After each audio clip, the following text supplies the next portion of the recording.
Hello, we're live. Let's go. We're back. Berserk. Playing Master 0F Puppets. It is good to be back. It's been a minute. Welcome to my channel. We already got an Alapin Gambit on the board. Don the glasses, baby. Oh yeah, it's accepted. It's accepted. Yes, yes, yes. This is one of my favorite ways to play against the French. In fact, it is the favorite way to play against the French. Bishop will take this strong diagonal very quickly while this bishop stays at home. And if castles by black... Okay, they dodged a landmine. They dodged a landmine there. Let's see. Knight b4 seems annoying. The first thing I'm going to do is just develop. Knight b4, I think I can just come back and kick it next turn. If they do castle, they're being very smart by not, but the queen comes to h4. Okay, they're delaying it. They're delaying it. All right, let's play a3. Let's keep this knight out of here. But the king in the center shouldn't be able to last too long. Maybe I can strike while the iron is hot there. Let's see, bishop b5, bishop b7, knight e5. Takes. Not really what I wanted there. Let's try a different approach. So, okay, they're going to try to run away this way. Smart. If they castle here, I'm going to play queen h4, and I'm going to threaten bishop takes h6. Let me get to your excellent question in just one moment. I like knight e4, and I like knight e5 there. Got some pressure. He got some ideas. Just got to put it all together. Let's bring our queen to g3 now that we can. Attacking g7. Don't castle now. That has gone out the window. And also getting off the back rank seems a little tricky. Oh, this might be bad for them. Yeah, they need to not get mated. Not there. Not there. Queen g4 seems better, attacking the knight. I want to do it also attack here.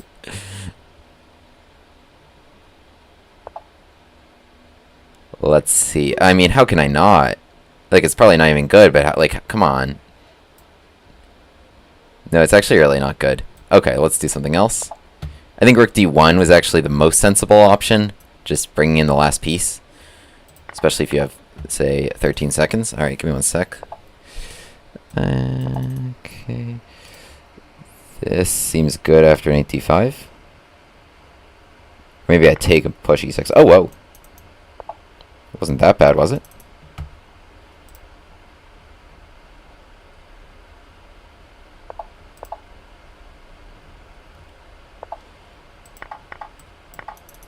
e6 next.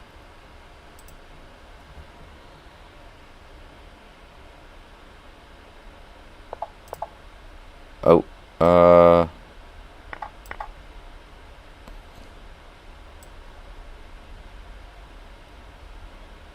maybe a pre-move. Yeah, now we got him. Okay, GG. Yeah, interesting game there. My opponent put up an interesting fight because they didn't just walk right into it. They didn't just walk right into it because, like, here, for example, if they were to just castle, I was touching on this a little bit, but then I would go queen e1, queen h4, and then we would be putting a lot of pressure on h7. So, for example, here, like, you can get a lot of people this way in the Alapin. Now, let's say they do la-di-da-di-da, doing that. Now here, right? So I'm not threatening mate right away. They do have this knight that prevents them from getting mated. But after, say, something like bishop g5 or knight to e5, threatening to get rid of the knight, right? Even a replacement knight, I can get rid of the replacement knight. Now I'm threatening to take f6. If you play h6 to deal with your problems on h7, then I'm taking that and checkmating you. And otherwise, you got to play like g6, which, you know, even if your bishop's here, very often, like, you can lose that knight, or I can just really overwhelm you with pressure with stacking everything in this direction. So yeah, I mean, the bishop pointing at the king here can be very problematic, combined with this open file, combined with queen e1, queen h4, which the lack of the f2 pawn allows us to do, both for the queen and for the rook. So this is just a really, really fun gambit in general. And in this game, I mean, okay, it wasn't so pretty, but because they didn't castle, but eventually we got him. Like, they left the king in the center too long, and we figured something out. Let me, give me one moment. I'm actually going to pause this while I share the stream. Let me talk about, do I have any plans for a Chessable course? Great question. I think with me and with Chessable, like, I could. I feel like I make a video when I have something new to share with the world, right? And my chessable course, like I could make a chessable course about the Bushcast Gambit or something like this, but it would just be a rehashing, I feel like, of everything I put out, like in even just the original Bushcast video and then maybe some subsequent videos and everything. Like, there's nothing I have that's new, and so, you know, I would just, or if I did, then that would be kind of not where I want to put it, just behind a paywall, right? I put everything out into the open for everyone to see. I really just want to share, you know, as much as I can. So it just doesn't really feel like a lot of my videos are basically chessable courses, but for free, right? It's full repertoires. It's full repertoires in these videos, in these openings. But I don't know, maybe. But I don't know. I don't know what people would need them for. Everything's on YouTube. Have a great night. I like that. I like that. That's a good one. Oh my goodness. Poseidon 7251. Jesus did not die on the cross for you to play in English. For you to play the English opening. Oh my goodness. Alright, it's time to beat you with a gambit. Really? Really? I'm not even Christian and I'm upset. Alright, let's take the whole center. Let's play e4.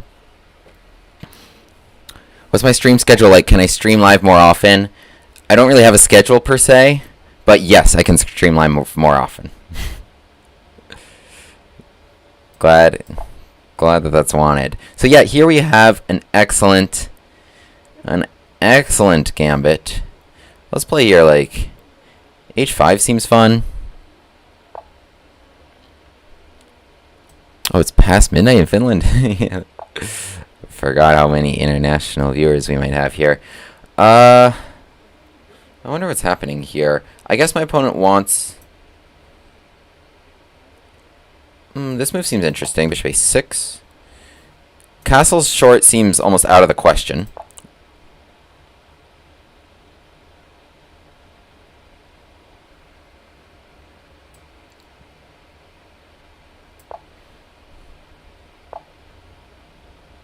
Here comes their knight into c5. I guess if you're putting a knight on c5, then I would like to put one on c4.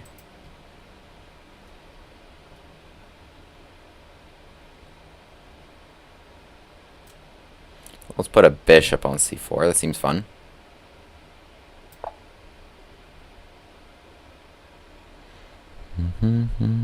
But yeah, I can definitely stream more.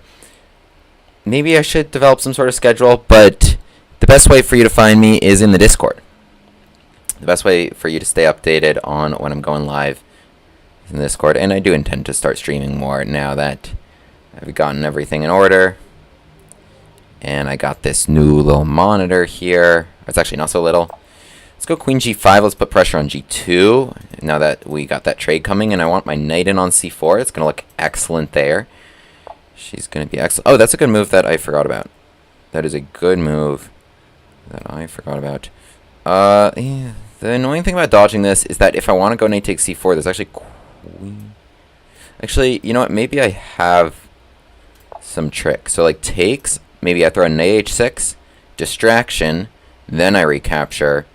No queen d7. Right? Distraction. Knight still eyes d7 for a sec. Nothing too... Bishop takes is actually an interesting move. Sacrifice the queen. Do they get a good haul? No, they don't, because then I take here. So yeah, good distraction. This seems good. I think I think White's played this pretty well. Some balancing act of what to do with their king, because they can't really go this way. At least before, I was really dominant over there. What is this working? Takes, but then I'm actually just dropped a pawn.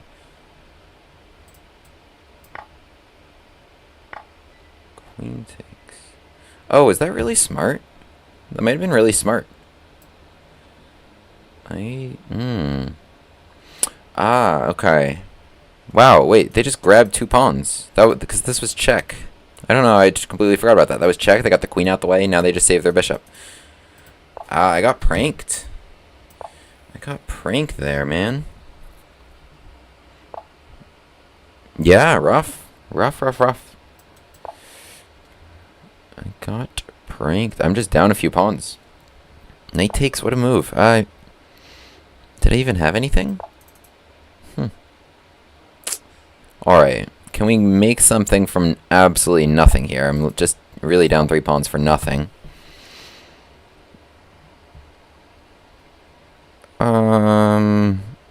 What do we got in the way of ideas?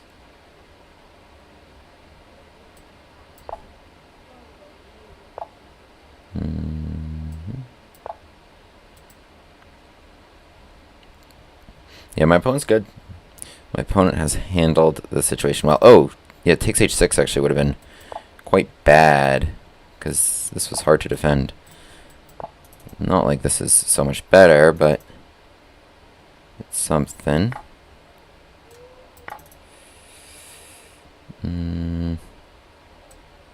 Alright, we're just gonna really just have to be fast at the end of the day. I mean, if this just doesn't just... It's good in time trouble to have really simple ideas like this. Your idea is very simple.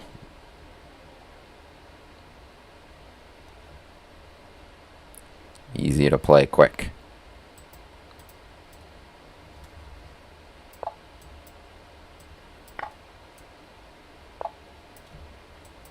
See, that was too tricky of an idea. You set up knight d7? Why? Stick with the simple things. Nope.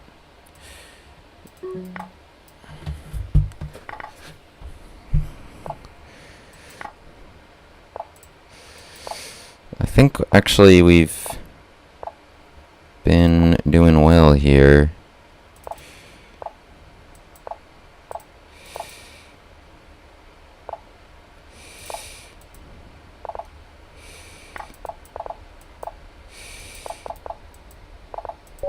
Nice. Dirty win. I was never winning there. But, well, actually here, you know, I think my position was better, but, okay, dirty win. Greetings from Argentina. Mic is distorted a little. Sorry to hear that. Sometimes this plug gets undone a bit. Is it better now?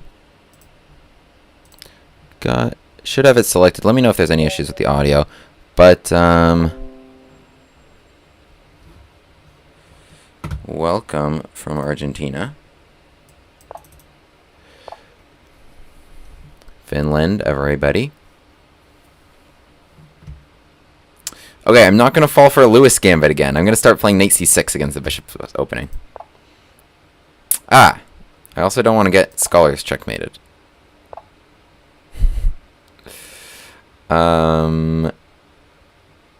Okay. What to do?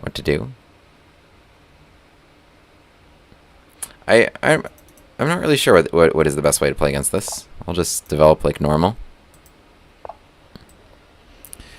I guess clearly this is not my opponent's first rodeo in this situation. I'll play h6.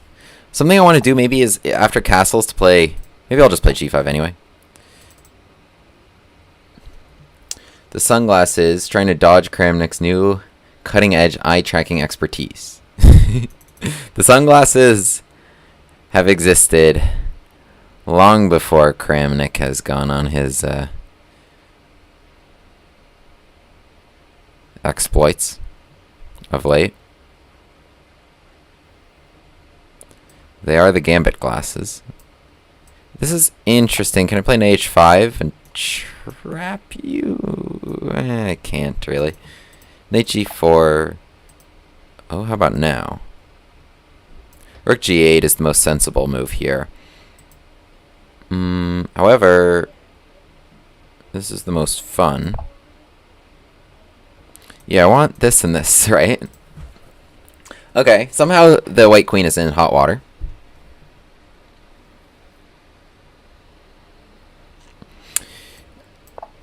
Somehow she's gone in hot water. Rook, bishop, other stuff. We're gonna put it all together here. Oh, we did trap the queen. We did trap her. We're controlling there. We're controlling there. You have to take. How did I not even see that? Now I win a piece and the rook is trapped. What a brutal situation. Oh, that's a good move. Okay, take, check, king. We're fine. No biggie. Take. Maybe it's better to go like queen takes, check, here, rook somewhere. Oh, but then my queen would get in there. Ooh, this is fun. Fun. What a fun game we're having. Oh, queen h4 is a good move. Queen h4. That is a good move. Maybe I shouldn't have gone here. Maybe I should have gone here. Seems awkward. I didn't want to... No. There was check. My opponent didn't see it. Check. Or check. Oh, checkmate 1. Checkmate 1. What a funny game. What a funny game. I faced a Scholar's Mate opening, but in 82, I guess my opponent had some plan for what to do, right? Didn't want to face bishop g4, covered against knight d4. Okay, they're not losing. I just go h6, g5, just like, okay, I'm going to get in your face if you're, like, playing a Scholar's opening against me. Castles, I wanted to play, like, g4. I wanted to make some trades there, rook. But they provoked me. I mean, I don't know. I feel like if you're white here, you got to just develop your pieces and get your king out of there. They provoked me. They're trying to come at me. I'm like, really, bro? You're playing h4 and f3 and opening all this stuff with your queen and king in vulnerable spots. It's one thing to do that if you're ready, but it's another to do that, you know, if you're asking for it. And so here in h5, and then yeah, the queen's running out of squares. I mean, already I think like queen f or like takes and queen f6, right, would attack this and this, so that's also bad. But this was fun, and it became even more fun after takes and. You know, I think we're up something here. I mean, this is a good resource. Queen h4 is a good move. I mean, I have to trade and then probably just develop here, or knight d4 maybe, and then I have a couple pieces for the rook. Anyway, fun game. Fun game there. Let me move this monitor so I can see the chat better. Maybe, can you see? I don't want to mess up any of my wires. Okay. All right. Fun times in this tournament. So we joined here. Maybe on the late side a little bit. We've only played 3 games. I mean, we've won all 3. Whoa. Okay. 2023. Boom. Kęstutis Kadonis, 1974. I don't think it's smart in general to make your username your actual legal name and your birth year. Just, you know, I just don't think that's good practice on the internet. Now, it could not. It could be just something totally random. But that feels like the most likely situation.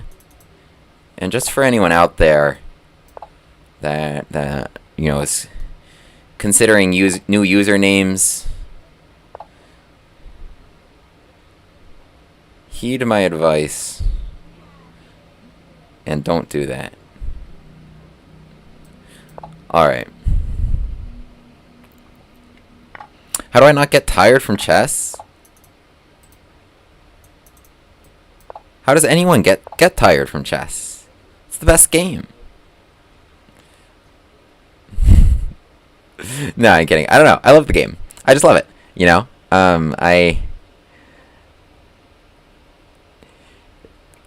That's like, how do you not get tired from watching TV or playing video games or whatever it is you like to do in your free time? You know, it's for me, it's like that. For me, it's just like that. It's just my thing, man. Doesn't feel like work. I mean, sometimes it does, you know.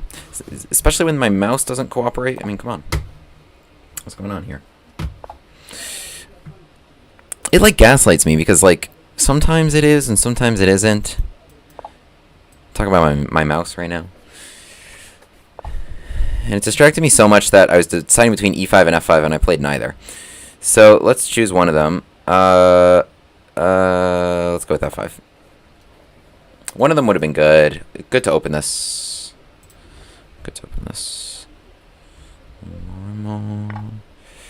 Ooh. Okay. I obviously can't take and go queen takes f5, unfortunately. Let's get the king out of the way in that case. Takes, and now here, and then bishop takes won't kill me. Pawn is very pinned. You know, it seems like a big problem over here. Do I do it?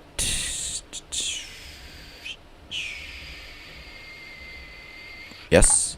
Feels like once I take, I'll get a lot of pressure here, so it seems worth it. Seems worth it. Now a lot of pressure here. E6 still gets you mated because I have a rook and a bishop. So you got to defend by blocking somehow. Knight or bishop. Oh my goodness. What? What? Don't just give me that. Oh my goodness. Oh my goodness. Okay. Alright, let's play knight d5. I'll take it next turn. I just want you to think about what you've done. Think about what you've done in giving no defense right there. Oh my. I have a rook here, bud.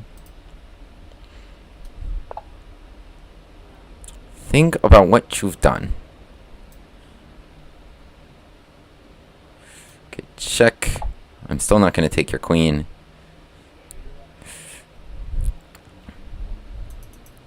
My mother told me not to play with my food as a kid, actually. But I'm a big boy now, and I will play with it if I'd like.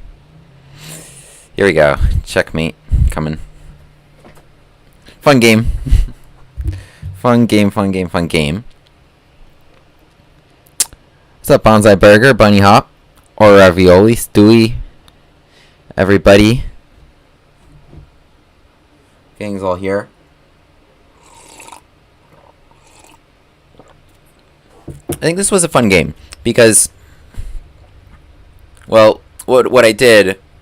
Sorry, I wasn't actually. I was talking more about usernames than openings in the beginning, but this is my Grand Prix setup. You know, I like this idea a lot. I use it in the Von Poppel. I use it in like Von Enig and the Alapin Gambit. I like this Queen E1, Queen H4 idea a lot with F4, F5, with opening the rook, with opening the bishop here, and so I think it's a really nice way to attack. My opponent doesn't castle. Very interesting, actually. Gives the bishop here for the knight and knight d4. Not a bad idea at all, but I think they delayed castling a little too long. And then this was I mean, like, if you play knight f6, I mean, you're still fighting. I'm going to play knight d5 and keep pressuring. But you need somewhere for your king. I feel like a lot of my opponents have been not castling. And, I don't know what's happening here. I mean, my opponent is just stalling this whole thing out, and I'm actually going to report them. And this is the other issue about putting your legal name and your birth year as your username, is that when you troll like this on the internet,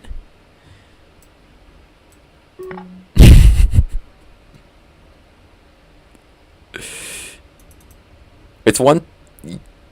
You know what I mean. You know what I mean. But I am going to report you like I do to everyone who stalls things out. I'm absolutely going to report you. Stalling is just not cool. It's just not cool.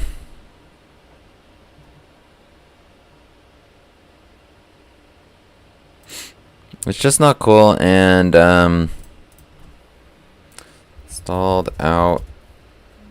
What, like at least 90 seconds when facing imminent checkmate. I don't know why we tolerate it at all.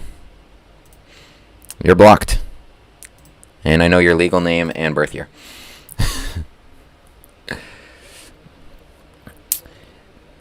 I'm seeing some Bonsai Burger with the $4.99 donation and super.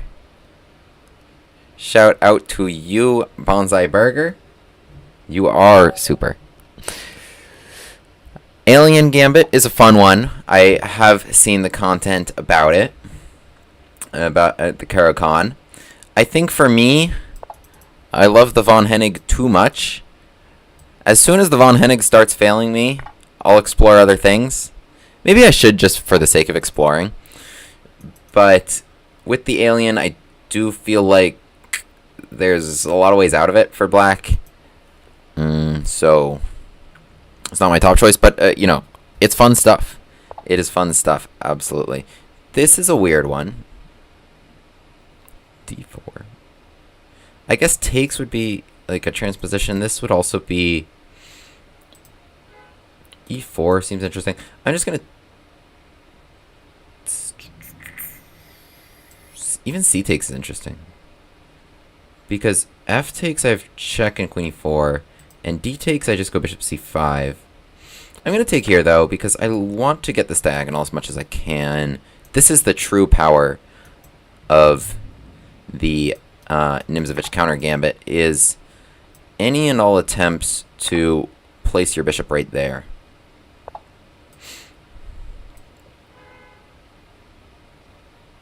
I'm gonna go here and maybe just like knight e4 and bishop c5. Knight c6, of course, there's bishop b5.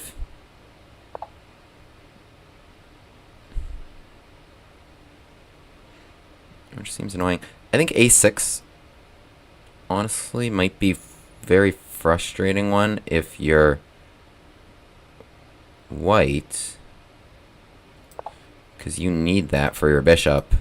Otherwise, here comes knight d7 or knight c6. Knight d7, this would be the main idea. Knight c6. Now there's no bishop b5, which is an otherwise, I think, a very important resource. Maybe just b6 here. Kind of interesting. I could have played b6 last turn, of course. But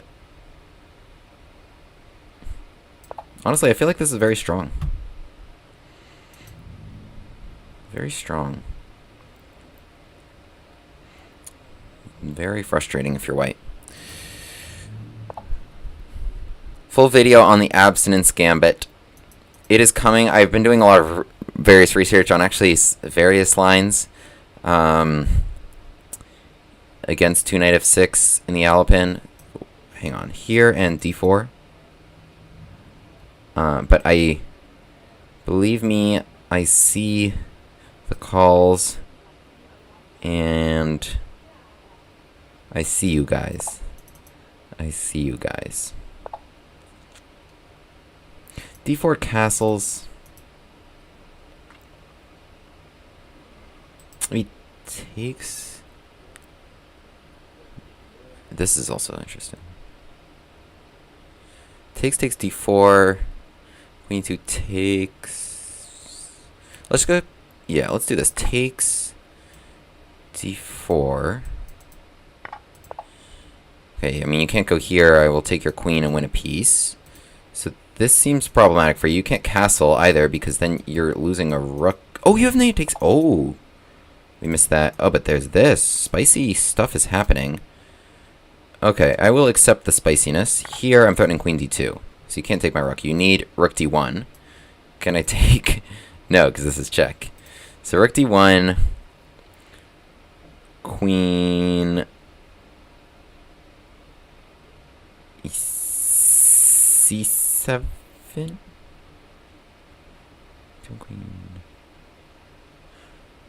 Yeah, rook d1 is necessary. Can I take it? No, it's dumb. Rook d1. What if I castle? No, you couldn't do that. Okay. Well, this was an interesting one. What happened here? Something I'm gonna do actually is maybe... Bear with me one moment. I might drop the resolution just a little bit.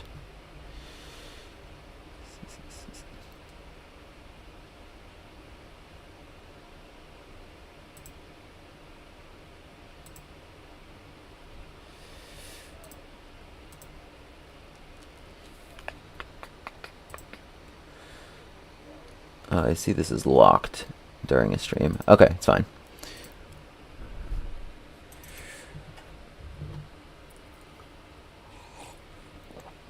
Faced a King's Gambit here. f4, d5, takes in c6. I really like this line. I've covered this on my channel a little bit. I think this is the best way to play against the king's gambits, honestly. Because basically, yeah, so takes in c6, tricky situation for white. If you take here, I'm going to play queen to h4 check, and now that there's no pawn in the way, I go queen to e4, winning the rook here and here. Right, so f takes e5 is a blunder, and a lot of people do it. D takes c6 offers a very attractive choice for black. Knight takes c6, totally fine, and of course the most common move. And still very fun stuff for black. The other option is the Pickler Gambit with bishop c5. Charles has touched on this. I've covered this a little bit on my channel, where white can take again with c takes b7 if they want. Bishop takes. This bishop is so good. However good you think this bishop is in all these lines, it is about 10 times better and 10 times more frustrating for white to deal with, because they cannot castle. And they are so far from castling this way, right? They need like so many moves to get their king out of the middle, and they just cannot get out of the middle. In addition to just keeping them in the middle because of control of this square stopping castling, it produces a variety of frustrating threats on f2. For example, here, if so first of all, still no f takes e5 because of check and check. Knight f3 is not a great move either because of e4, e5, and then I believe, yeah, just knight takes c6 here. Yeah, knight f6. I mean, there's ideas like if this knight were to get traded off, for example, then like just knight g4, and then, you know, there might be like literally indefensible threats on f2 for white to deal with in a lot of cases. But otherwise, I mean, there's a lot of fun theory here, like takes with bishop takes b7, both bishops ripping down here. It's good stuff. The vibes are pretty similar. You know, if you go knight takes c6, if you opt for that one, like, you know, your next move, you're going to want to put the bishop on c5. In this case, you're only down one pawn instead of two, which is a little bit more manageable. But, you know, they might be down a king after this bishop just absolutely torches them. Like, you want to get your king out of the middle, and then, you know, these files are going to be open, these diagonals are going to be open. Just absolute, just such fun stuff. If you're white here, the best way to deal with it, my understanding, knight f3 also not a good move, by the way. e4 hits the knight, c takes d5. You'll also put a bishop here and be down 0 pawns, actually, with a great center. Knight c3 is the best move, as I understand, because it controls e4, right? So you're threatening now f takes e5, because queen to h4 check g3, you have the knight covering a potential check on e4, so you are threatening this. For example, if just takes, and then you're kind of down something, although this is actually a little bit playable. I think the main move here would just be e takes f4, and after knight to f3 to cover queen h4 check. This is transposing to some mainline King's Gambit stuffs. But otherwise, yeah, really nice option here to play against the King's Gambit here with d5 with the Falk Bear. But, I mean, this is the mainline Falk Bear counter Gambit. This we call the Nimzovich counter Gambit. So, fun stuff. And in my game, yeah, so there was d4. I took that pawn. C takes d5. This is everything I did here is correct, and you see minus 0.7. You should see that eval bar there on the right as well, starting to swing in black's favor. Knight c3 here. I played this move a6, which was fine. Best move was knight c6, and just, okay, I guess we're both going to castle. Can they not castle? Is this so bad? Castles. Yeah, okay, I mean, I guess black's just better here. In the game, I didn't do that. I played a6 to take away that. Best was knight c6. I guess they were just a big fan of this pawn takes c6 capture, of just supporting here, maybe c5, d4 at some moment. I was a big fan of trying to get my bishop to c5, because this was the idea I knew. Apparently this wasn't winning, and it was only plus 0.3 if queen e2, because takes, you know, I would lose my queen to this check, right? And so in the queen e2, I was going to just castle, but then they would castle, right? So that's a nice resource they have. And they're probably a little bit better developed than I am here. And both our kings are safe. Queen f3 takes. Yeah, okay, they blundered mate here. Rook d1, it was still losing for them because this, and maybe... Oh, this... Oh, I'm going to trap the queen! I would have trapped the queen. That would have been... Oh, no, I wouldn't have trapped the queen. What to do? Just castles. Just trap her without winning her. Trap her without winning her. I guess next move is knight c6. Then you go queen takes c6, and then you go rook a8. Funny stuff. There's no white pieces that can really help out their queen. Alright, good game. And let's get back to the arena. So we've won all 5, but we're only in 17th because some of these people have played a lot more than 5. Maybe let's try catching them. But yes, as for Abstinence Gambit and all things related to the Alapin Sicilian, stay tuned. Stuff is coming. I work hard on my stuff, you know. Everything that I put out is extremely well researched, and, you know, as for me, it's got to be the best. So, you know, I don't rush anything. I don't rush anything. All right.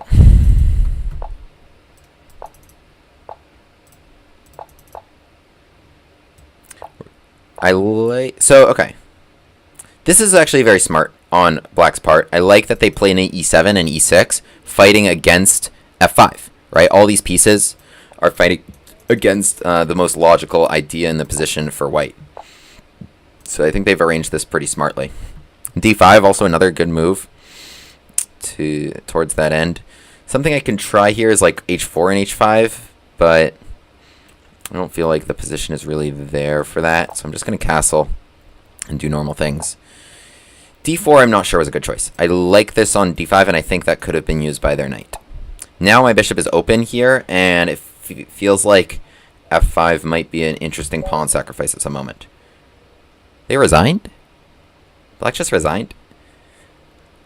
Because they advanced their pawn a little too much? Okay, I don't even know. Oh! What a resignation! What? We went from 17th to 3rd! What just happened? I don't even know. Alright. Alright, next game. What's up, Elise? Shadow? Do I like Tall or Morphe more in terms of tactics? Ooh, that's a tough question. As a child, I loved the Morphe games. Big fan. They're super aesthetic. Oh yeah, this line. Okay, this is how I like playing actually against Vienna's. This I hope to make instructive. Let's put our bishop on g4. Okay. This is my setup. I went bishop c5. I went d6. I put the bishop on the other side of this door. I did not take and give them this. Right? So I held strong here. Bishop comes to g4. Got rid of that knight before f5 shut that down. And now with this knight here, replacing this knight here, right, against that pin, something I'm trying to do is get in there on d4. So now, what White's doing is logical. They're trying to escape this way, also with the f4. However, I have a few resources here, and I'm trying to put them all together. Bear with me. Trying to put it together in the optimal fashion. Take, queen takes. Maybe I have nothing.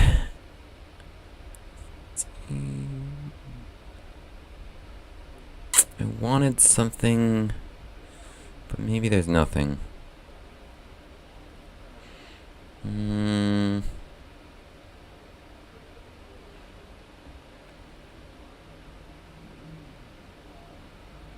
Okay, maybe there's nothing. What we're going to do here is knight d4. If queen f2, I have takes and winning that. So yes, this is correct. Bishop takes, I'll play. Castle short has been off the table this whole time. Knight d1 seems a little desperate. So I thought they could still castle and maybe allow pawn takes c3, and I'd play with that. Okay, I mean, I understand why they want to go knight d1. Here, definitely the best move is f5. Definitely f5. Not even the type you got to think too much about. I want to open up as much as possible right now. I want to open this all up onto their king. f5. I'm not letting them play f5 and shut that down. Open sesame. Oh, yeah. Oh, yeah. Rook takes f4. Oh, queen h4 check. Oh, come to papa. Come to papa. Queen h4 check. Yes. No g3. Here we go. Here we go, baby. Rook takes f4. Queen d5. Careful. Okay, let's just come back. I feel like I could have done that maybe a little bit better, but this still has to be bad. Maybe they can run this way is kind of my concern. Takes queen g5. But yeah, they have to play an 8d1. Alright, well, I got 33 seconds. So let's focus on that, and then we'll talk more about this after. So they throw in that check, which I understand why they wanted to. That doesn't mean it's ending well for them. They're trying to run with their king.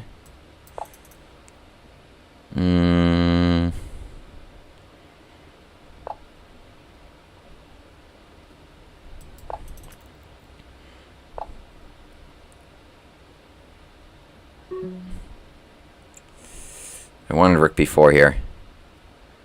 No, it's just stupid.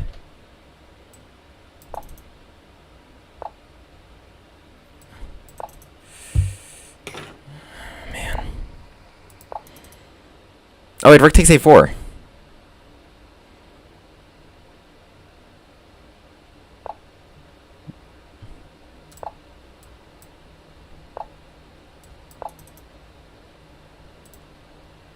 No, I was too slow this game, man.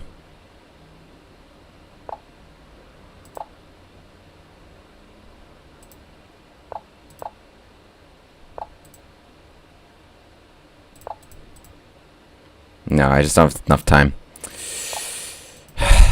Man. What did I do wrong here on the clock? Because this was, I really liked... It's frustrating. Here. This was all correct. d5 would have been a useful inclusion to stop this check on d5. d5 first would have been even better. Check. This was all just very good. There was just like no immediate knockout blow. Like this is just minus 3.7. g3 is even better because it attacks the d3 pawn. I just didn't have the time here. Queen g6, minus 4. I just didn't have the time. I mean, it was my fault. I spent too much time there in the opening and in a 3-0 game. Alright. Oh well. What do I play against Caro-Kann in tournaments? At the top level, against like other title players in classical, you know, when I can't play the Von Hennig in classical time controls, I play take and bishop d3, which I think still has a lot of aggressive ideas behind it, and I enjoy that very much. In my breakdowns of the New York State Chess Championship, of all the rounds, you will see a bishop d3 against the Caro. Take and bishop d3. So stay tuned for that.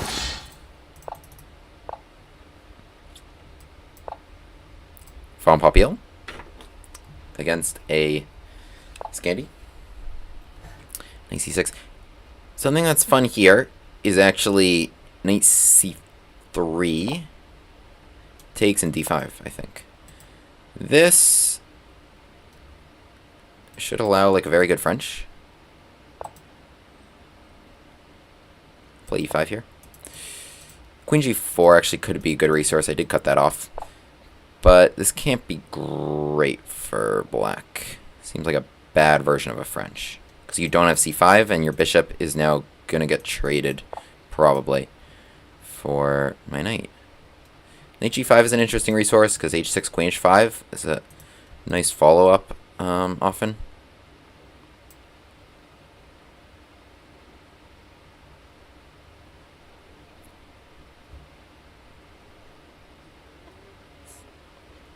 Alright, we'll castle. Oh, I forgot I berserked. Okay. Knight e2 seems interesting. I'm trying to trap this, actually. You do need a knight move. Okay. Which they have.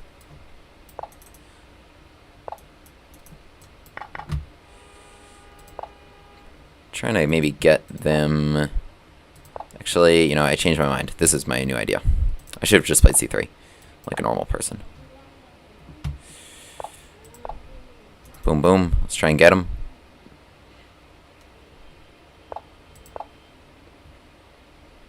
a5, bishop.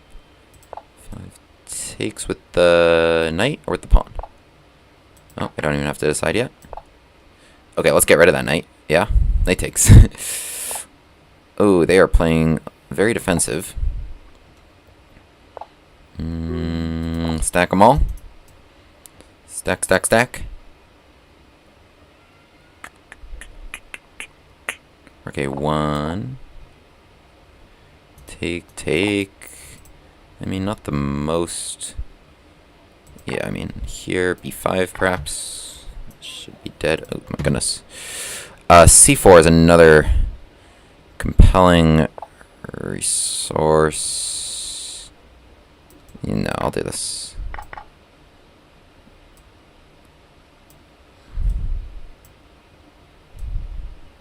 Bishop b7, I'll go here. Oh my goodness, why would you give me that?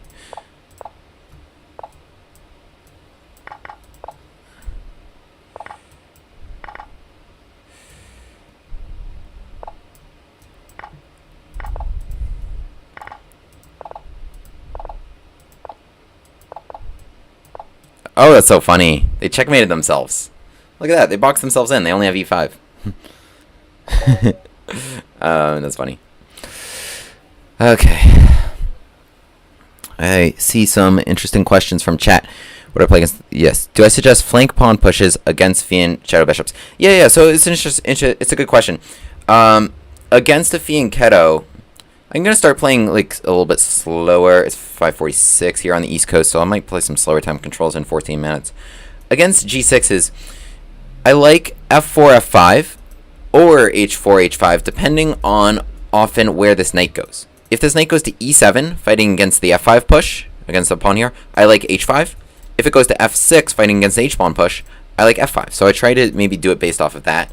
I mean, the H-pawn push or the F-pawn push can be good no matter what.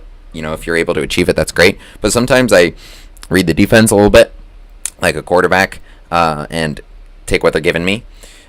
And yeah, in general, like getting the bishop there to make that trade is also, you know, of utmost importance. Kind of in all cases, that's going to be their best defender. An opposite castle can be very helpful. You know, you want to file there for your rooks. The whole point of that pawn trade is to make that happen. Joey Frad, love the content. Thanks for the free repertoires. Thank you for consuming them. Will I be accepting challenges? Probably after. Yeah, I probably will. I'm gonna maybe play a couple arenas first, and then I will.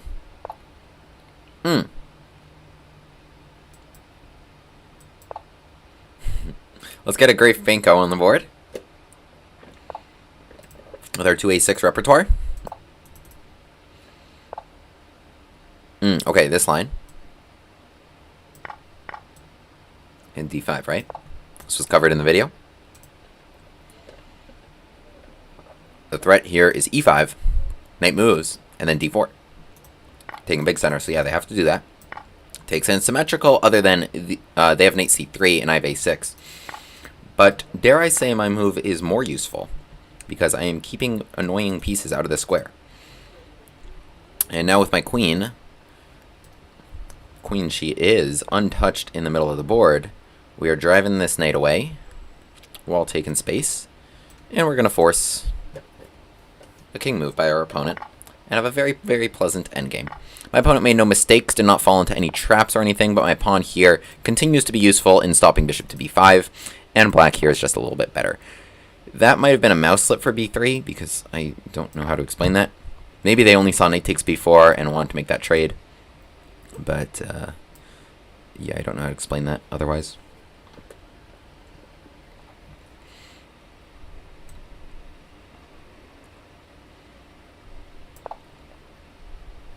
Bishop c3 is possible, but rook b1 is useful for them in any case.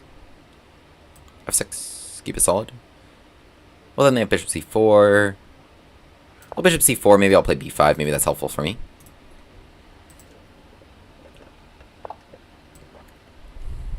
I'm not too concerned about that, so I was just going to go here and then long castle with where the rook should activate very, very nicely. They should play e4. Should play e4, but I should have no problem trading that off. I do have knight d4 check and takes. I don't think I'm going to pull that card just yet, unless I will.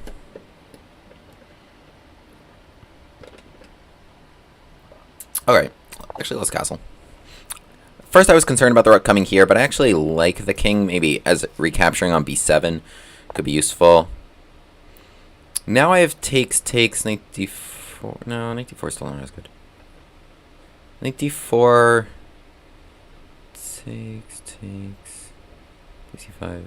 I like this, actually. Check. Rook takes gets them nothing. I just take their rook. So they should take me, then bishop takes d5, right? And my point was bishop c4 check, well, especially with the knight on f3, was like almost checkmating with the bishop scorching down here. Right? Like, so if their knight was still on f3, right? Oh, the knight it goes back to f3, that's brutal. Oh my goodness, out of nowhere. Out of nowhere. Brutal, you gotta go rook d3. Oh man, that is a rough one. It's not common that I feel bad for my opponent, but that sucks. Checkmate! Wow! What? These bishops out of nowhere. Bishops out of nowhere. Alright, so yeah, we played here bishop to b7, long castle, got our pieces into the game. I like this move. I like this little knight d4. Yeah, it was the top choice. It was the top choice of the engine. Because even if... So knight takes d4 was a blunder. But even if pawn takes d4, after bishop takes d5 here, my idea was bishop c4, so like even takes... I wasn't calculating this totally. But it seemed like good vibes after check and like the rook's coming here. Like rook e8 here. I don't know. Is this not good vibes? It's good vibes. Minus 1.4. So... yeah, I mean, all my pieces are doing great. Like what a great bishop pair, what a great rooks. You can still attack the enemy king even without queens. But knight takes d4 is rough, because now after bishop takes d5, the knight is hit, and bishop c4 check, and e4. Like, all these resources are really coming. And by the way, I'm up a pawn, and, castling seemed a little dangerous when my opponent could just put the rook there, but honestly, with my king just coming to the b file next turn anyway, and everybody getting activated, it was nice. And it was better than leaving this knight in a situation where, like, nobody's defending there, then it's maybe a pin, if they can really solidify that. So it's really nice to be able to castle knight d4, and it was nice that worked out there, and a really nice checkmate. Alright, GG. Bowden's bishops. Yes, good reference. What do I play against the ready? Good question. Against knight f3, first of all, the walrus gambit is very fun, but it's not so legitimate, but it's fun. You play e5, knight takes e5, knight c6, you try to get the Stafford capture. It's a fun one. More seriously, where you can still attack, knight f3, d5. So let me touch on that in a moment after this Goring gambit. Yes, good one, fun one. Gambit glass is on. Oh, gambit glass is off. Boo. Declined. Boo this man. What was I gonna say? Yes, ready. Knight f3, d5, g3, knight c6. Fun move. Try and play e5 next turn. You play e5 if they play something like bishop g2. And otherwise, if they play d4, you're going to play bishop to g4, you're going to go queen d7, you're going to castle, you're going to play like h5, h4, bishop h3 at some moment, and just attack that way. Hope that made sense. I can touch on that a little more after. Here, can I play knight g5? Let's chill for a moment. Let's continue hopping around as if we know what we're doing. e5? Are you asking me to play e5 right now? Don't test me. Don't test me. Alright, let's play bishop e3. That takes...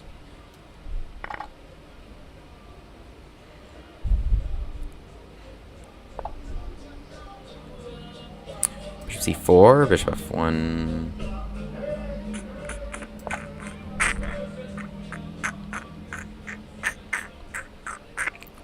I live on the ground floor. Sometimes there's some noise.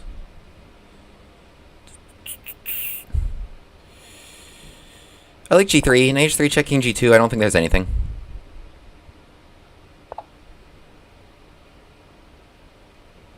Knight d4 seems fun. Okay, they play knight e5. I'll move my bishop, and maybe I'll charge up an f4. Take a lot of space. Here, or bishop e3. I'll play bishop f1. I like slowly. I've been improving my position. I like my knight's placements actually a lot. I feel like I'm controlling some very important squares. There's absolutely no f5. There's no bishop g4. There's no issues here. They're just moving back and back. There's nothing really for them to do as I play f4 and continue to take space. Let's get my bishop on g2. Not a whole lot for black to do. Not a whole lot. I like this idea of takes and e5. However, I'll just play queen d2. I'll just chill. Rook d1. Let's get everybody in the middle, and then we'll think about what to do next.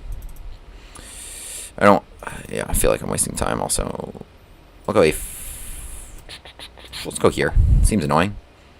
Seems like that was what you wanted to do. Seems like I stopped it. Let's get off there. Pressure on c7. What are you going to do about it? Oh, knight d5 would have been a great move. Yeah, they just saw it. Now they're hitting this. Alright, I'll play c4. You can take me.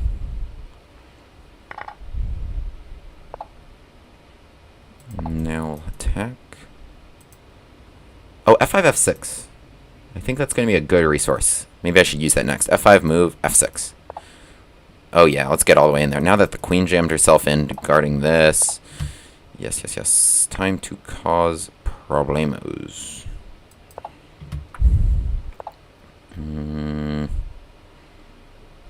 Shift this way. I want one of these squares. Move your knight there. Alright, we're attacking. Yes, thank you. That is what I asked. Attacking, attacking, attacking, attacking. Things are on the up and up for Team Gambit Man. Ooh. Okay, wait. Knight d3, I think I missed that, actually. How long has that been hanging? En passant. That was hanging, but it was my only chance to do en passant legally. Knight d3. Okay, it's check. We're good.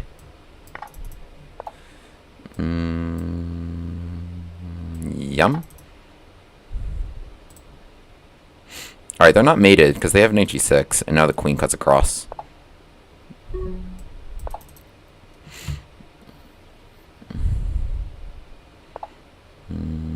45. Go for it. Attack. Attack.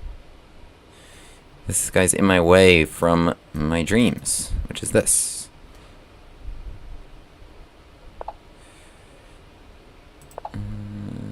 Take, gets them nowhere. Take.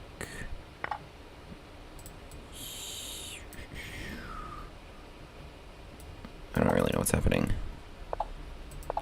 I think we got him, though. Yeah, and if you don't take my rook, I have queen g7. Yeah, like that. Okay. GG.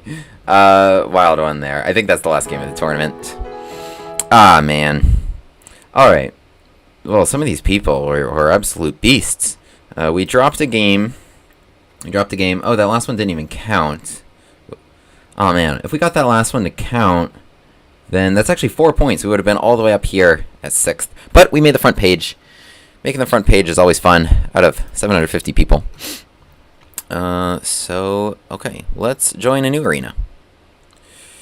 I'll join a little longer one. Let's make 5-0. Let's do 5-0. Starts in a minute 20. Let me talk to chat a little bit. How are you guys doing? I know this kind of stuff is especially effective at fast time control, but I was wondering whether my OTB games followed similar madness. Great questions.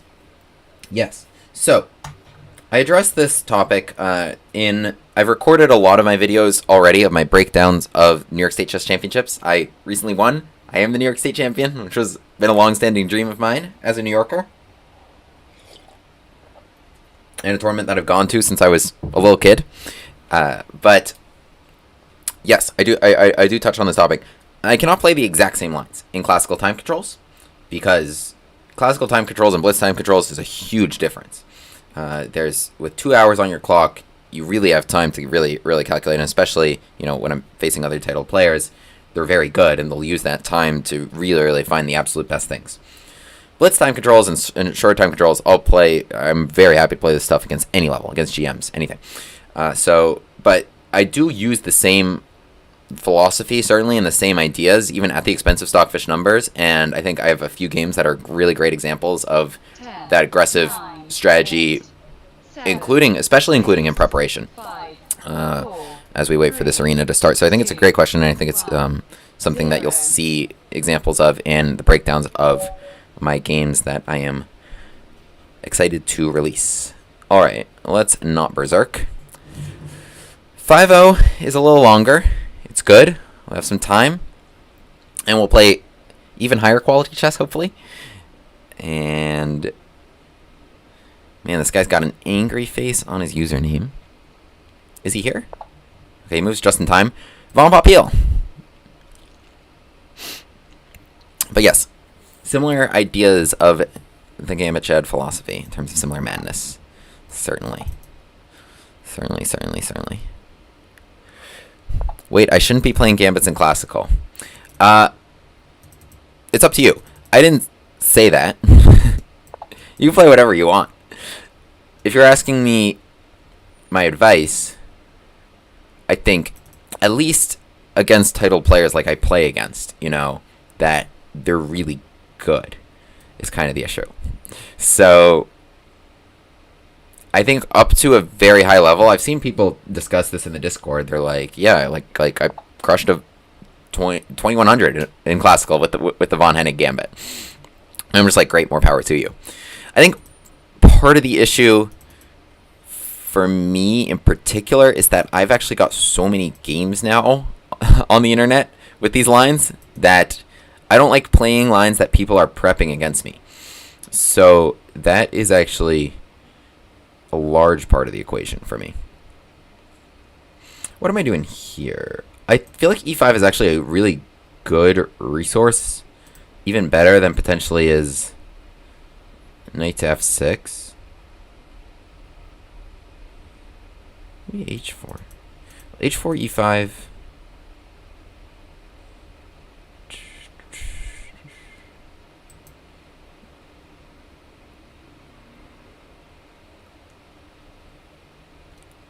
Alright, I'll take with the queen. Knight to f6 was coming anyway. And I was just going to go like check and come back. Something simple. Something simple. Check, come back. And my goal here... Oh, unless... Did I blunder? Take, c7? Wait, what's happening? c6, take, c7, check. Queen d7. Take, knight takes e4. I'm up a pawn in that position. However, maybe the c7 pawn's hanging. After rook c8. So c6, my queen and bishop are attacked, right? I would take that pawn. They take my queen. Then if I take here, check. They go bishop d7. They're okay because I'm not getting a queen back. The queen will cover there. So after c6 takes, I would go check, attacking their queen. They don't want their queen to get taken by a pawn, so they want it to get taken by a bishop, so they come up. Then I take their queen. They can go king takes. I take back the piece. They go king takes c7. And we've actually each gotten a queen, pawn, and bishop in that line. Queen, pawn, and bishop. The resulting position would be their king there, and my knight here. Well, no. Their bishop's still on the board, rather. They would lose these. Okay, they go for it, yeah. Yeah, not a bad choice, and something I just really didn't consider at all. So they take... Yeah, I don't have a choice here. Takes, bishop d7, bishop takes d7. They have king takes. They have king takes, and if only I had rook d1 there... Well, no, they'd have knight d6 anyway. Okay, c7's forced. They need to go queen d7, not bishop d7. Bishop d7, they'll end up down a piece after I take their queen and trade. Queen d7, take, king takes. Yeah, queen d7 is correct. I have to take it. Interesting. How did this even happen? King takes d7, takes, and then they'll take here. Oh, I think king takes was better, because then they get that pawn no problem. Ah, not bad. Not bad. Okay, f3. I don't want to lose this. Okay. I guess you control bishop f4, so... Alright, not bad. h4, take h5. Seems problematic. h4, you have h5, though.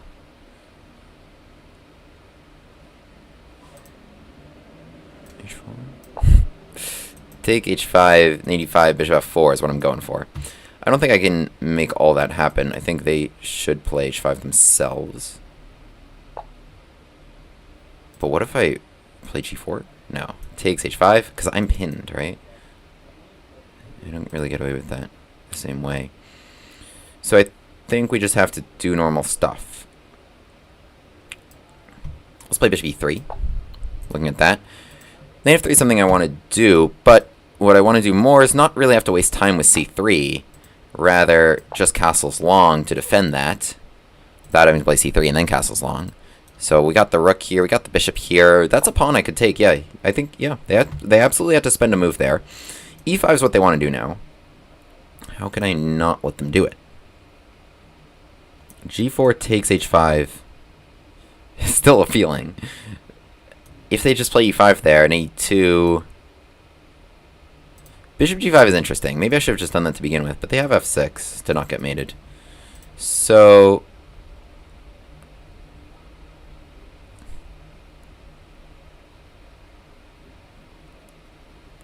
I'm going to go here.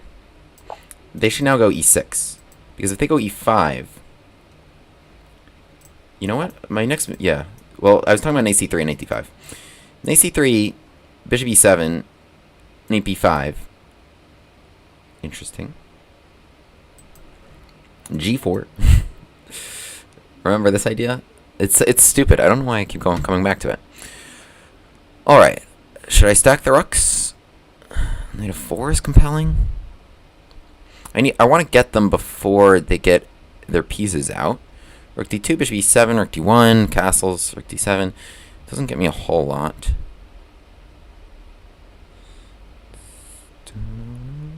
I think the best is this.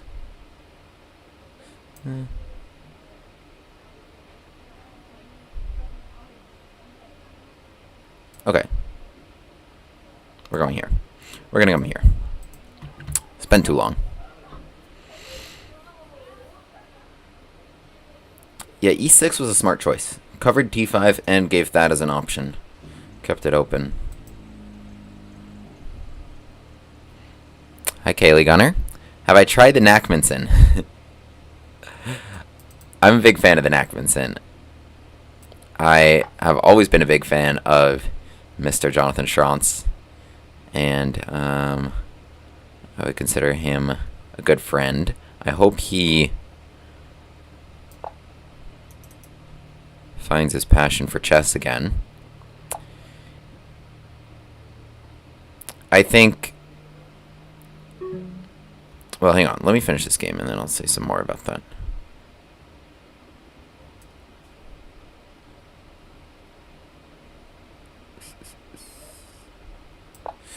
My opponent, I think, has played better than I have. I have liked my position less and less as this game has gone on. I need to focus and play better. I think my opponent's played better than I have, without doubt. I like black here.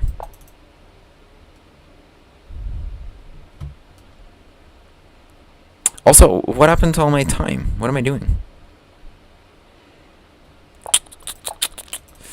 Sometimes I just dawdle on stream. I just dawdle.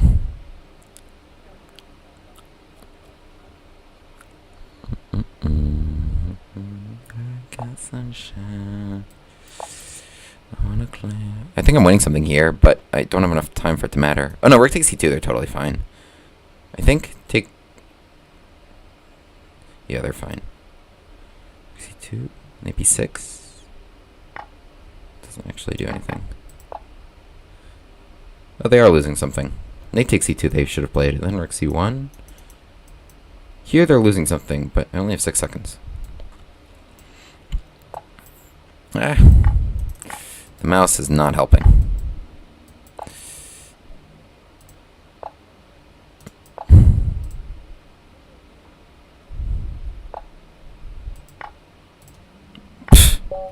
Alright. Okay. Time to start playing better. Yeah, no, in terms of the Nachmanson, I mean, I love those videos. It really got me into exploring. I really like that he innovated and found something new and genuinely changed the consensus evaluation of that line and of like king f6, king g6, even the refutation, so to speak. I do think the issue with the Nachmanson continues to be that black can just play knight takes c3 and then d5 and then just not play pawn takes c3, right? Just knight takes c3, d5, boom and boom, and then you're kind of just down a pawn. So that's why I won't do it. kind of. That, I don't like lines that can just be dealt with so easily. And, of course, most things that are, going to be that fresh and that exciting to play are going to have some way for, the other side to deal with them rather easily. Like some sort of simple refutation, so to speak. But that's exactly what I try to innovate against. I'm trying to find things that are in this impossible window, almost, of new, of exciting, of very high risk for your opponent if they get it wrong, and very not simple to refute over the board, such that, I'm happy to play this in Title Tuesday and everything, right? So, yeah, I mean, that's what I'm looking for. I'm looking to maximize win rate and maximize fun. And I think, honestly, my opinion is that the Goring does that more than the Nachmanson. I don't think there's anything so simple to play against the Goring Gambit, so that's why it's my favorite. The Nachmanson will always have a very special place in my heart, and I think it's super duper fun to play with knight c3, with pawn takes, bishop takes f7. I love all that stuff, but I think the issue is, they can really just play knight takes c3, d5, bishop e7, and they're okay.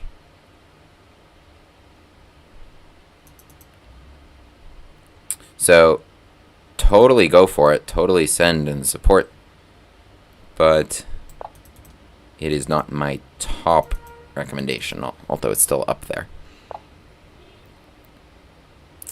That is fun, Yeah, because Stockfish will recommend pawn takes c3, I think, instead of knight takes c3, right? Whereas, if you were telling a human what you'd recommend, ooh, yes, queen check, king up, take, check, king back, rook h8, GG.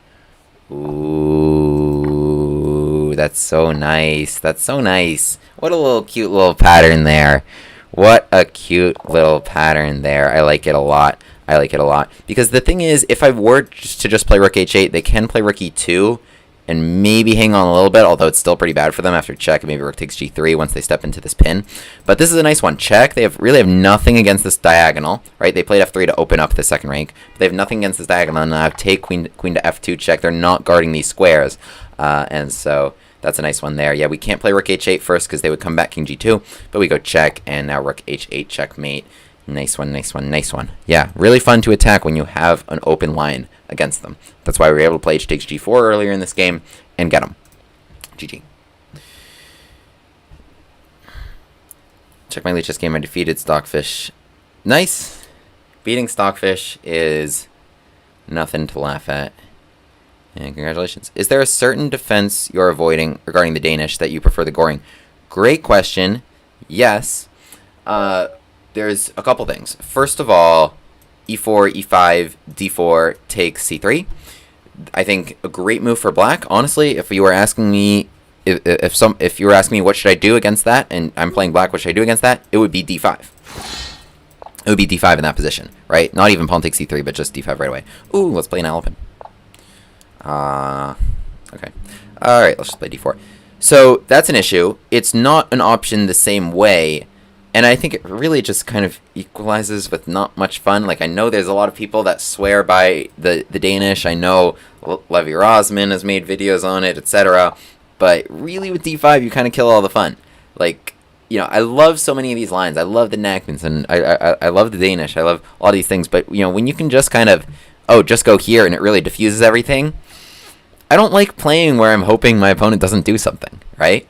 So, I want to be able to get them no matter what. I think the other thing is, even if they accept it and then bishop c4, there's a couple things there. There's d5 again, right? So there's d5 in that position is a good move, and even after takes, there's d5 again, which remains another good move. d5 becomes not an option really so much in the Goring. When you include these moves, d5 at any moment, there's pawn takes d5, which attacks the knight. That's a huge difference. You just get the best versions of it, because even in the even in the Danish, the best case scenario is a transposition to the Goring. Like, is that you get them just playing knight c6, and then you play knight f3, which you're going to do no matter what. So I think it really takes away a lot of options. And furthermore, in case we need another reason, the Goring is much less well known than the Danish. Any e5 player and their grandma is going to have seen the Danish before and is probably going to have something prepared against it. So I don't want to play preparation. I want you to play my preparation, right? Let's strike with e5 while their king is still in the center, just for funsies. So, yeah. Against Danish, there's the forced d5 with a queen trade. Yes, also true. That's also a line that black can play, which leads to an equal endgame. Although kind of imbalanced, sort of equal, because there is, you know, white has a couple extra pawns over here, black has a couple extra pawns over here. Let's go takes. So yeah, big proponent of the Goring over the Danish, because I love the Danish if they play like c takes b2 and then knight c6, right? That's fun. That's fun. We've sacrificed 2 pawns for a great lead in development and have all these fun things with our bishops to do. That's exactly what we're trying to get from the Danish. The issue with the Danish is that black can dodge that. With the Goring, we're just trying to get all the best parts of the Danish still, while removing kind of these easy dodges. Not that d5 is not playable, even instead of d takes c3, but with bishop to d3, it becomes a compelling option. Yikes. Yikes. Knight g8. Okay, knight g5, knight h6 blocks my bishop, so we don't want to do that. Let's start him off with this. Yeah. So knight h6, I have my bishop here. Speaking of Danish / Goring ideas, hitting him on f7 while keeping the dark square bishop right there. Can they do this? Takes here. Queen d5. I don't think they can do this. I guess they have bishop c6 and I have to trade queens. Queen e6.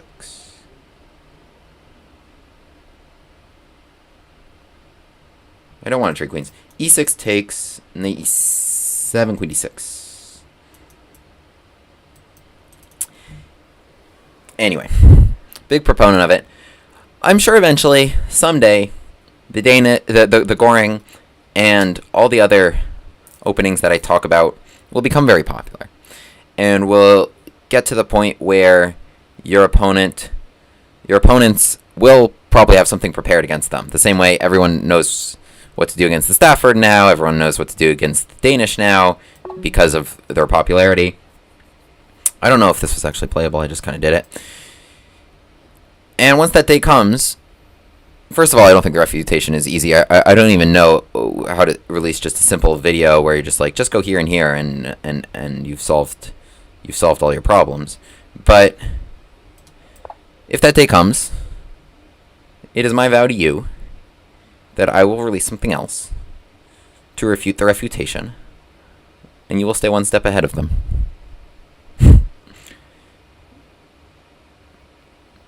We will stay several steps ahead of them. How about that? Do I have something cute here? I don't know that I do. This might trap the knight. Trapped. 19 seconds, though, is not a lot of seconds. I forgot that I berserked, as I often do. Bishop takes e5 is playable. It attacks here. We're going to have to deal with that. Bishop 6 f4. Bishop 6 knight e4. No, not that. I like the first thing I said better.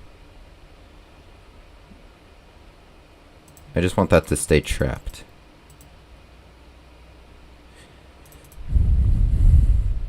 I'm not saying like the lines that I release are perfect. Nothing is. But I do think that they're the best. or I wouldn't have chosen them.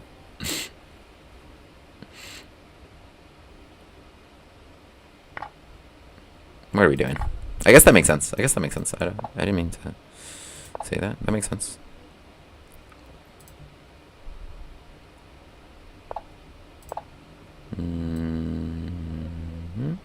I'll do this. It's a good piece.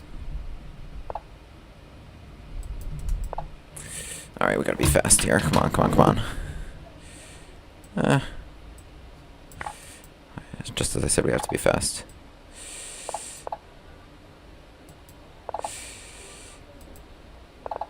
No, no. Oh my god. Oh my goodness, what's happening?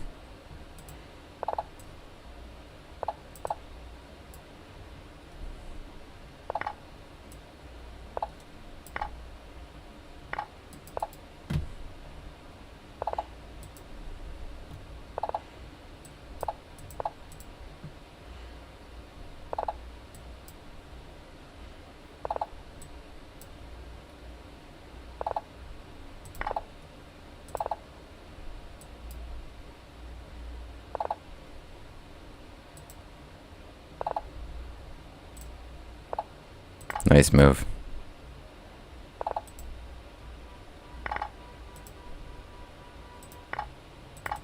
Really? Why'd they do that?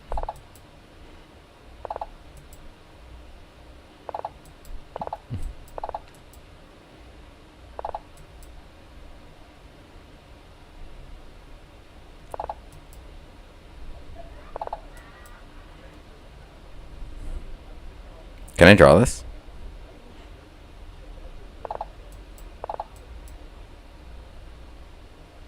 Can I flag them?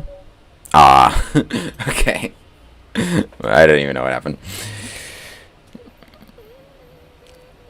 Carlson played the Nachmanson. Yes, I did see that. I did see that.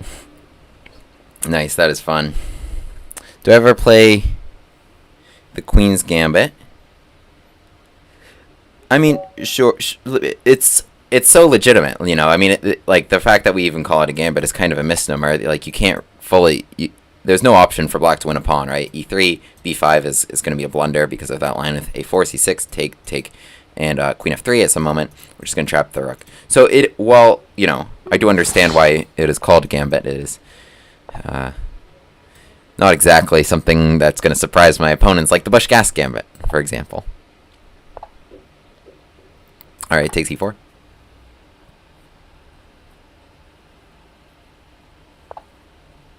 This is not a good move. Too slow. You could play D4 right away. D3 is just going to lose something.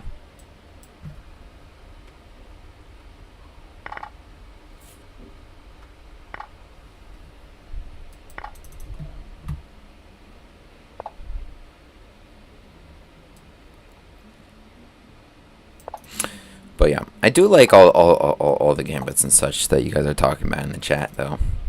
Definitely.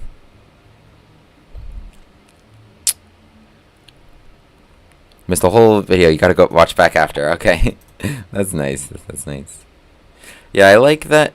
You know, one thing I like about streaming on YouTube Live, I guess over Twitch, is that it's all here. Everything's here on YouTube.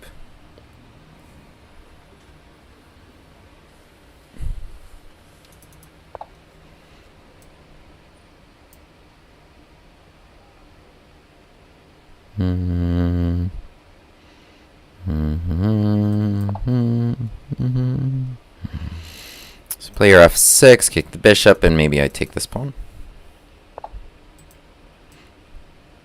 Yeah, I understand my opponent's trying to make something happen here. I don't know if they want to sacrifice. Yeah, they do.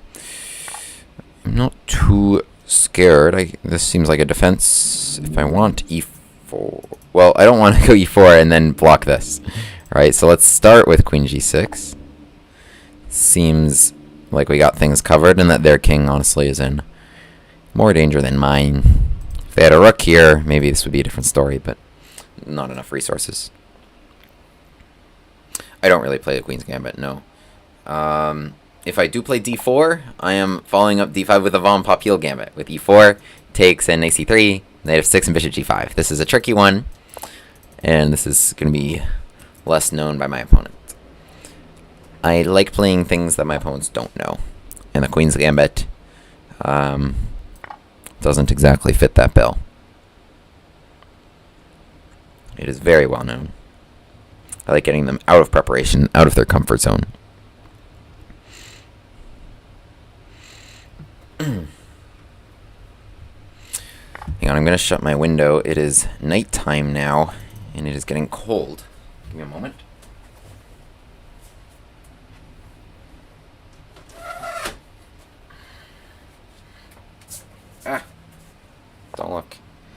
There's nothing behind here.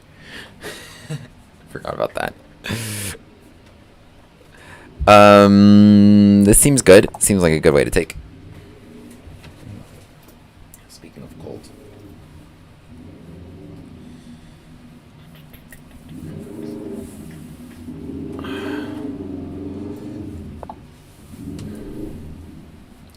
I think we got him here. I think we've got him. Peanut butter 17. Check. And mate.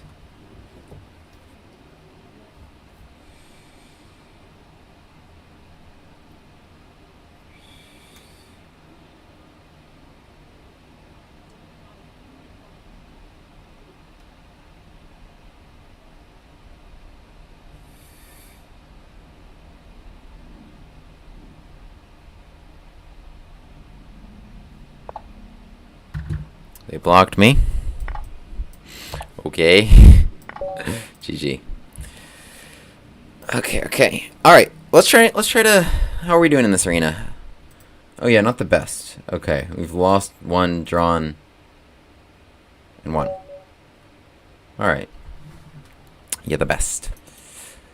You're the best. And try to continue climbing our way up.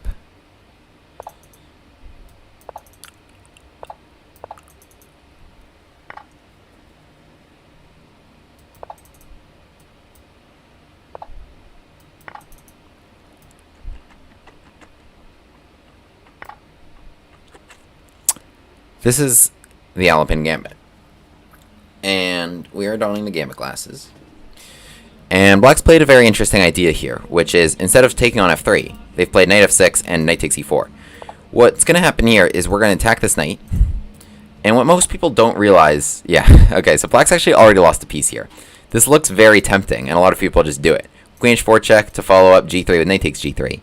What Black's realizing now is that they don't have any spot to move the queen where they can hang on to the knight.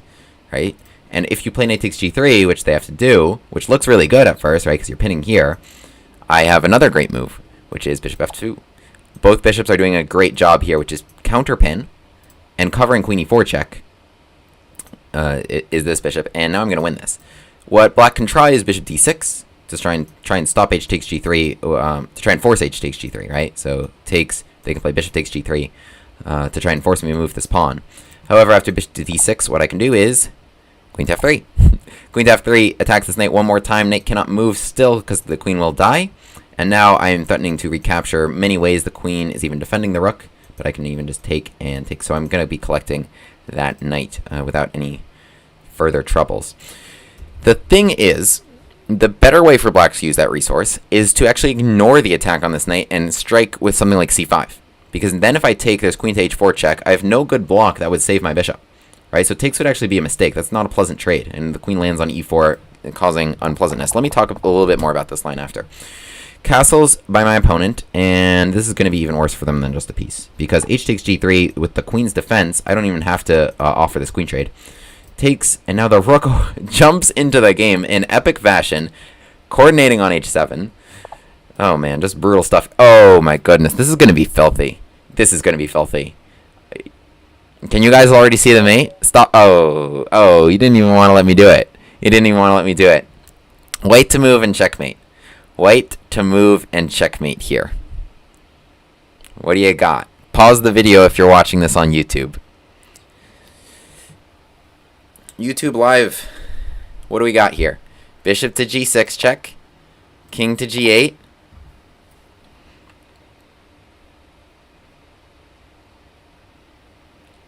Our goal is to get our queen to h7, right? Just the rook alone won't do it. Boom. Takes here. And or queen h1 if you were being fancy. And mate. My opponent was not having any of that. So yeah, sacrifice the rook just to get there with tempo. And checkmate. Yeah, so nice one there. Let's talk a little bit more about this opening, however. So... this is the Alapin Gambit. We play here bishop to e3, just offering this pawn. Why bishop to e3? it does a couple useful things for us.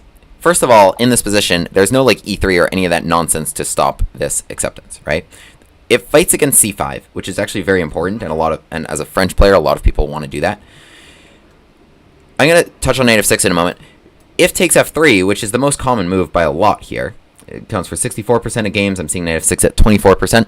If takes f3, we're just going to play the simple knight takes f3, and then something we want to do that we get all the time, this is very, very common. We're without this f2 pawn, and what we can do with that is actually queen e1, use this diagonal, right? I've talked about this actually a number of times on my channel, but use the fact this pawn isn't here to help us open the rook and open the queen. So why? Let's continue to follow like the most common. I think actually every move I've clicked on has been the most common. Here, most common, most common, most common, most common, and b6, continuing that train. What's going to happen? Well, in this position, we can hit him with either bishop to g5 or like knight to e5 or something. Now we're threatening to take f6. Right? Now we're threatening to take this knight, and when we remove that knight, we actually will remove their king, with the bishop and queen coordinating right over there. So that's a problem for black. If they play something like h6 at any moment, we are going to sacrifice and checkmate them imminently. Next move coming knight to g5, and rook takes f6 if necessary, or just like knight or bishop on h7 is going to get them. So that's not really an option for them to play h6 at any moment. They can try knight to d7 to try and replace the knight's defense there. Only problem is that knight e5, and we are getting rid of like these knights in they need like 4 knights to keep that going, right? So h6 not on the table. They're gonna have to play something like g6. But g6 here in this position is actually already dropping a piece. We have knight takes d7, for example. Knight takes is not playable. This and black is losing lots of material. Remember, we're only down 1 pawn.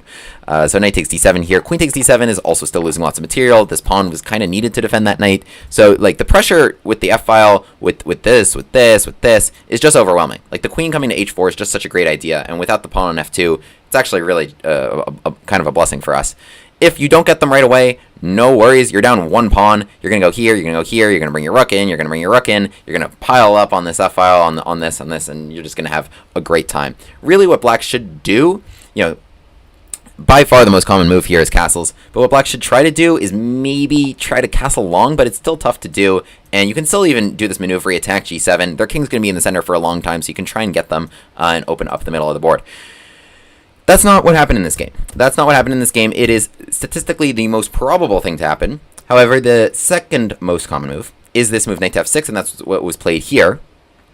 What I recommend, what you'll see a lot of people recommend actually for the Alapin Gambit. The Alapin Gambit is not my invention by any means. But what you'll see a lot of people recommend here is to play this move knight d2, to attack e4, to really get them to take, and now knight takes f3. But now you're in kind of a worse version of before, because black's kind of up a move, and you've played this move knight to d2, which isn't really that helpful. And there's other ways that they can even come kind of strike you, like with knight g4, with quick c5s. So this isn't what I would recommend, even though, this is what most people would recommend. The issue, why knight d2 and not knight c3? Knight c3, there's bishop b4. If this knight were on d2, you have c3, so as to not deal with the spin.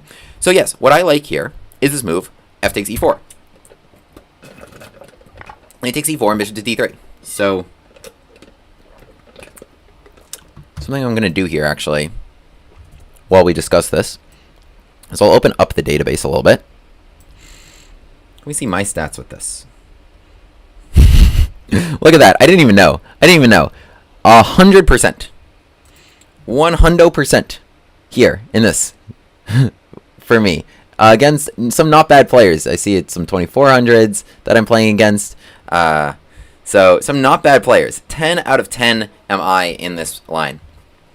And not one of them has found the best move. The very best move in this position is this move c5, and I'll talk about that momentarily. But c5... wow, we are going down. I'm seeing it 11 out of 4145. 11 people out of 4,150 have found the very best move, which is c5. Let's talk about why that's the best move in a moment.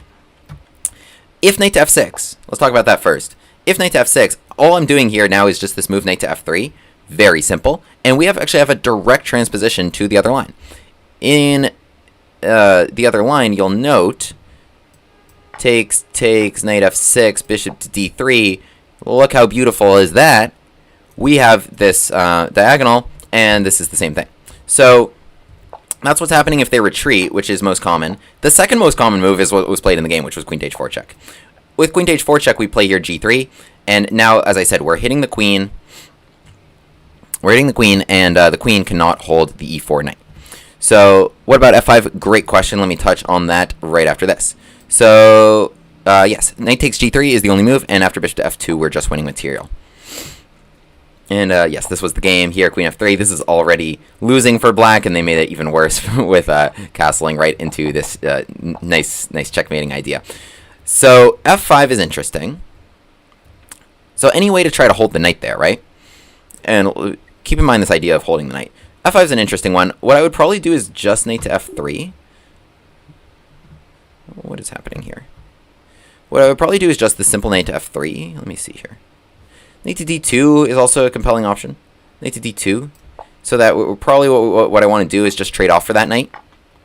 f5 starts looking pretty dumb for black. You know, it's like a bit of an awkward move. Here, if I'm white, all I'm going to do is just castle my king. I'm going to castle over here. I'm going to play knight to f3, bring that knight into e5, and I'm going to follow that up with ideas of g4. With ideas of g4, once I bring my rooks over, I'm going to play g4. I'm going to trade off for those pawns. So like let's put a couple moves here on the board. So let's say bishop e7. Let's say castles. Let's say castles for black. Let's say knight to f3. b6.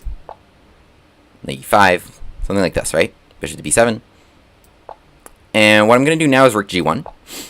And what I want is g4. And I control f4. So f4 is not on the table here because I control that. So you're not going to be able to execute the push pass roll. So let's say something for black, like knight to d7. First of all, I'm not even mentioning the ideas of bishop c4 and just attacking e6. But something I also really like here is this idea of g4. And what I want to do next is like takes, rook takes. And then I'm going to bring my other rook to g1 right here. And then I'm going to attack down this line. And also with these diagonals as well. So I think that can be a really strong idea. And I think the f5 move is a little awkward and allows me to... first of all, their bishop probably should be there. The bishop probably should be staying passively on e6 because there was bishop c4 resources like I talked about. And otherwise, yeah, just a really, really pleasant compensation here for white should be after knight to d2 and we trade off for that pesky knight.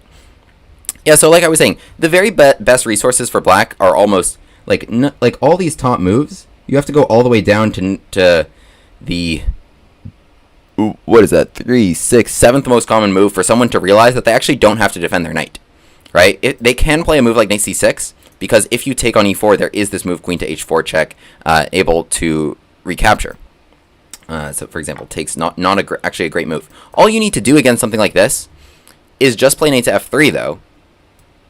Now the knight is under attack again, because there's no more queen to h4 check, and you are threatening to take this knight. This knight now needs to go back to f6, and then you castle and do all the fun things, as mentioned before. So, yeah, fun stuff. This is why I love the Alapin Gambit. I have actually a whole other video on why it's kind of undeclinable, why d takes e4 is actually very necessary. So, you know, check that out.